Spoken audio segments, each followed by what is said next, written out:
స్కామ్లో ఎలాంటి లాజిక్ లేదు అంటున్నారు వైసీపీ వాళ్ళు. బట్ 2024 నాటికి మద్యాన్ని పూర్తిగా నిషేధం చేస్తానని జగన్మోహన్ రెడ్డి గారు అన్నారు. బట్ ఈ షెల్ కంపెనీస్ ఇప్పుడు ఏవైతే వింటున్నామో నరెడ్డి సునీల్ పేరు ఇలా రకరకాల అంటే తవ్వే కొద్దీ కొత్త కొత్త పేర్లన్నీ బయటకు వస్తున్నాయి. ఈ షెల్ కంపెనీలు ఏవైతే విశాఖలో హైదరాబాద్లో ఈ సోదాలన్నీ జరిగాయో ఇవన్నీ ఏర్పాటు చేసింది మద్యం కుంభకోణానికి అనేటువంటి ప్రశ్నకి మీ సమాధానం ఏంటండి? సార్, ప్యానెల్లో పెద్దలకి మీకు వీక్షకులకి నమస్కారం సార్. ఇందాక నుంచి ఇద్దరు వాదనలు విన్న తర్వాత నాకు కొన్ని అంశాలను ప్రస్తావించి ఈ విషయం చెప్పాలనిపించింది. మీరు కనుక గతంలో చూసుకున్నట్లయితే గాలి జనార్దన్ రెడ్డి ల్యాండ్ మైనింగ్ విషయం మీకు తెలుసు.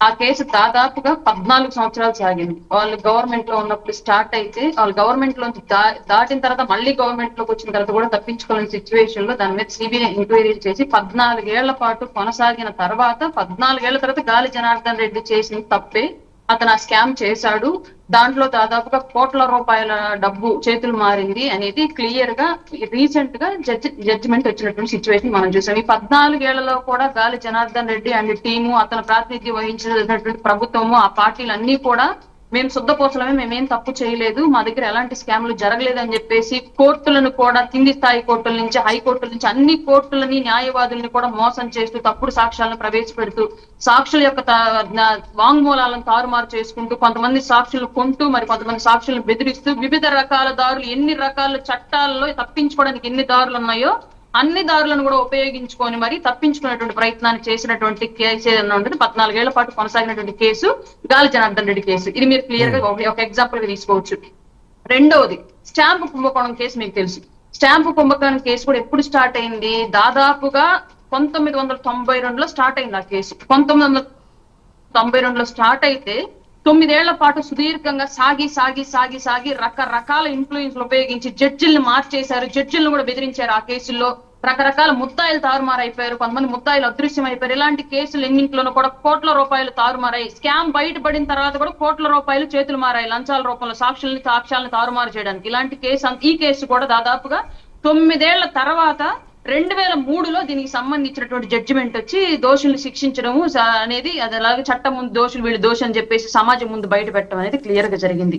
ఇంకొక కేసు మీరు కనుక తీసుకుంటే లాలూ ప్రసాద్ యాదవ్ గడ్డి కుంభకోణం కేసు మీకు తెలుసు క్లియర్ గా. ఇది కూడా దగ్గరగా 11 ఏళ్ల పాటు సాగింది. 11 ఏళ్ల పాటు సాగి ముఖ్యమంత్రులుగా, డిప్యూటీ మంత్రులుగా, రైల్వే మినిస్టర్లుగా కూడా చేస్తూ ఉండి కూడా ఈ కేసును ఎదుర్కొంటూ సాక్షుల్ని రకరకాలుగా తారుమారులు చేస్తూ వివిధ రకాలైన దారులు పట్టించి స్టేట్ గవర్నమెంట్లను కూడా నిందించేటువంటి సిచ్యువేషన్ కి వెళ్ళేటువంటి పరిస్థితులను కూడా ఎదుర్కొని ఈ కేసు 11 ఏళ్ల తర్వాత శిక్ష పడ్డం అనేది, అలాగే దోషులు అనే వాళ్ళు సమాజం ముందుకు రావడం అనేది జరిగింది. దీంట్లో ఉన్న వాళ్ళు కూడా ఇవాళ ఏదైతే మనం మద్యం కుంభకోణంలో గత ముఖ్యమంత్రి, దాని తాలూకు మంత్రులు, ఆయన తాలూకు సలహాదారులు, ఆయన తాలూకు బినామీలు ఉన్నారని చెప్తూ ఉన్నాము. ఈ 3 కేసుల్లో కూడా ఇలాంటి రాజకీయ పరమైన కేసులే ఇవన్నీ.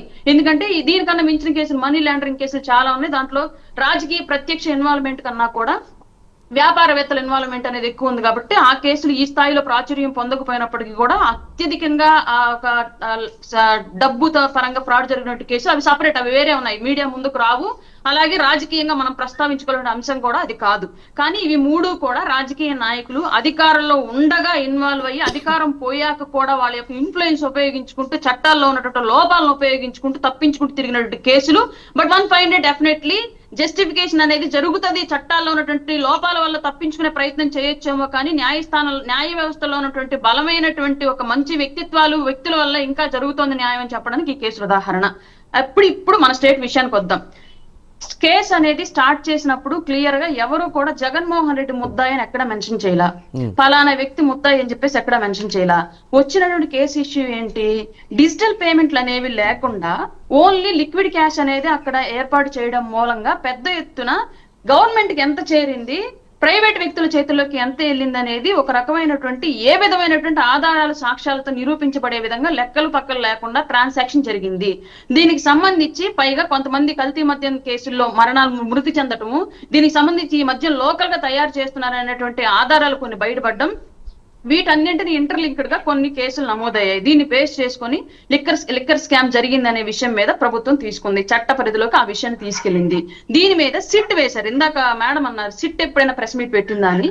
నాకు తెలిసినంత వరకు ఇండియన్ పీనల్ కోడ్ లో ఉన్నటువంటి బిఎన్ఎస్ సెక్షన్ లో ఉన్నటువంటి విషయాల ప్రకారం, భారతీయ న్యాయ వ్యవస్థలో ఉన్నటువంటి ప్రకారం ఎక్కడా కూడా సిట్ అనేది ఏ కేసులో కూడా ప్రత్యక్షంగా వాళ్ళు వచ్చి మీడియా ముందు సిట్ అధికారులు ఎప్పుడూ కూడా ఇదిగో మేము ఇది కనుగొన్నాము, ఇందులో వీళ్ళు ముద్దాయిలుగా మేము తేల్చాము అని చెప్పేసి ఎక్కడా కూడా సిట్ చెప్పదు.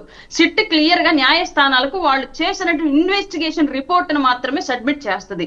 దాన్ని బేస్ చేసుకొని కన్సర్న్ డిపార్ట్మెంట్ పీపుల్ ఎవరైతే ఉన్నారో వాళ్ళు వచ్చి చెప్పడము, లేదంటే ఆ టైంలో ఉన్నటువంటి ప్రభుత్వము లేదా ఆ మంత్రిత్వ శాఖ లేదంటే ఆ మంత్రిత్వ శాఖ కింద ఉన్నటువంటి ప్రిన్సిపల్ సెక్రటరీలు వీళ్ళు మాత్రమే ఈ విషయాలను బయటకు తీసుకొచ్చి చెప్పేటువంటి సందర్భాలు ఉంటాయి. ఏ కేసులో అయినా సరే ఇది ఇండియాలో జరుగుతుంది. ఇది క్లియర్ గా సిట్ ఎక్కడ కూడా వచ్చి మీడియా ముందుకు వచ్చి మాట్లాడదు, అది చట్ట వ్యతిరేకం.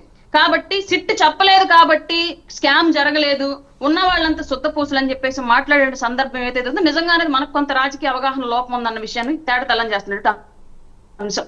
ఇంకొకటి ఏంటంటే ఇక్కడ ఎక్కడ పలానా వాళ్ళ పేరు ఉంది అని చెప్పేసి ఎక్కడ గవర్నమెంట్ మెన్షన్ చేయాలి. ఒక వ్యక్తిని కస్టడీలోకి తీసుకొని ఇన్వెస్టిగేషన్ చేస్తున్నటువంటి ప్రాసెస్ లో ఇంకొక వ్యక్తి పేరు అతను చెప్తూ ఉన్నాడు, ఇది పలానా వాళ్ళు కలిసి ఇక్కడ చేశామండి, ఇక్కడ డబ్బు దాచామండి, ఈ విషయంలో ఇక్కడ ఇది కొన్నారండి, ఇది తీసుకున్నారండి అని కానీ వాళ్ళు చెప్పేసి బయటకు వచ్చి చెప్పేది వేరుగా ఉంది కదా అరుణ గారు. మాకు అసలు సంబంధమే లేదు, కావాలని ఇరికిచ్చారని కదా వాళ్ళు అంటున్నారు. సార్ ఇదే విషయాన్ని నేను ఒక 2-3 విషయాల్లో చెప్తాను. మీరు ఒక మాట ఇందాక ఇంకొక మాట కూడా అన్నారు, ఇన్ని సంవత్సరాలు లాగుతూ ఉన్నారు కేసు, ఇది నిజంగానే కనుక జరిగి ఉంటే ఈ పాటికి శిక్షించి ఉండాలి కదా అని చెప్పేసి ఒక మాట మాట్లాడుతున్నారు. ఇదే టెంపోలో నేను అడుగుతున్నానండి, ఇది యాక్చువల్ గా out of the topic but కానీ రిలేటెడ్ గా ఉన్న విషయం కాబట్టి మాట్లాడాల్సిన అవసరం తప్పదు. కోడికత్తి కేసు విషయంలో నిజంగానే కనుక ఆయన మీద అటాక్ జరిగిందే కనుక నిజమైతే ఎందుకని ఇప్పటి వరకు కోర్టుకు వెళ్లి జగన్మోహన్ రెడ్డి గారు వాంగ్మూలం ఇచ్చి ఆ అబ్బాయికి శిక్ష పడేలాగా చేయడం, లేదంటే బెయిల్కి రావడానికి అవకాశం ఇవ్వడం ఎందుకు చేయలేదు? ఫస్ట్ విషయం. రెండవది, వివేకానంద రెడ్డి గారి మర్డర్ కేసులో నారాసుర రక్త చరిత్ర అని చెప్పేసి పెద్ద స్టోరీ వేసి రాశారు, ఆ రోజు క్లియర్ గా వీళ్ళే రాశారు. మరి ఎందుకని ఇప్పటి వరకు ఆ నారాసురులు ఎవరో బయట పెట్టలేకపోయారు? 5 ఏళ్ల పాటు ముఖ్యమంత్రిగా ఉన్నప్పటికీ కూడా జగన్మోహన్ రెడ్డి గారు చుట్టూ తిరిగి అంతా కూడా ఎందుకని పులివెందుల జమ్మల మడుగు ఆ సరౌండింగ్స్ లో ఆ కేసు ఆ ముద్దాయిలు నేరస్తులు అంతా తిరుగుతూ ఉన్నారు. ఇప్పటికి 7 మంది ముద్దాయిలు అనుమానాస్పద మృతి జరగడం ఎందుకు జరిగింది? 7 మంది ముద్దాయిలుగా ఉన్న వాళ్ళు, డైరెక్ట్ గా హత్య సీన్ లో పాల్గొన్న వాళ్ళు ఎవరైతే ఉన్నారో వాళ్ళు 7 ఎందుకు వివిధ రకాల కారణాలతో అనుమానాస్పద మృతి ఈ కేసు తర్వాత ఎందుకు జరిగింది?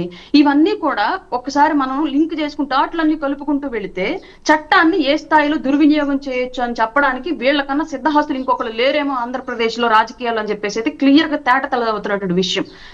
కుంభకోణం జరిగిందా లేదా అన్నది అవి న్యాయస్థానాలు తేల్చాలి. సిట్ అధికారులు తేల్చే పని కేవలం ఇన్వెస్టిగేషన్ వరకు మాత్రమే. ప్రభుత్వాలు మాట్లాడే విషయం కేవలం తప్పు జరిగింది అనేది బయట పెట్టడం వరకు మాత్రమే. అది జరిగిందా లేదా, అసలు నిజంగా జరిగితే ఏ స్థాయిలో, దాని అమౌంట్ వాల్యూ ఎంత, అందులో ముద్దాయిలు ఎంతమంది? మీరు గాలి జనార్దన్ రెడ్డి కేసులు కనుక చూసినట్టయితే ఫస్ట్ స్టార్ట్ చేసిన వాళ్ళంతా కూడా 72 మంది ముద్దాయిలు యాడ్ చేశారు సార్. కానీ ఫైనల్ గా వీళ్ళు ప్రత్యక్ష బినామీలు కొంతమంది, పరోక్ష బినామీలు కొంతమంది, డైరెక్ట్ అఫెన్స్ లో ఉన్న వాళ్ళు కొంతమంది, ఇంటర్లింక్డ్ అఫెన్స్ లో ఉన్న వాళ్ళు కొంతమంది అని చెప్పేసి స్పెసిఫికేషన్ చేసి డివైడ్ చేసి ఫైనల్ గా 12 మంది ముద్దాయిలు మాత్రమే జైలు గోడలు చూపించింది న్యాయస్థానం. అందులో ప్రధాన ముద్దాయిగా గాలి జనార్దన్ రెడ్డి తేలారు. లాలూ ప్రసాద్ యాదవ్ కేసు కూడా మీరు తీసుకుంటే ఫస్ట్ 132 మంది యాడ్ చేశారు. ఫైనల్ గా దాంట్లో అక్యూజ్డ్ 12 మంది. చాలా మంది అంటే కోర్టులు ఎక్స్క్యూజ్ చేసే సందర్భాలు బోల్డ్ ఉంటాయి. రైట్, టాపిక్ రిలేటెడ్ గా ఇప్పుడు మీరు అడిగిన దాన్ని బేస్ చేసుకుని నేను ఒక ప్రశ్న వేస్తాను మల్లేశ్వర్ గారిని.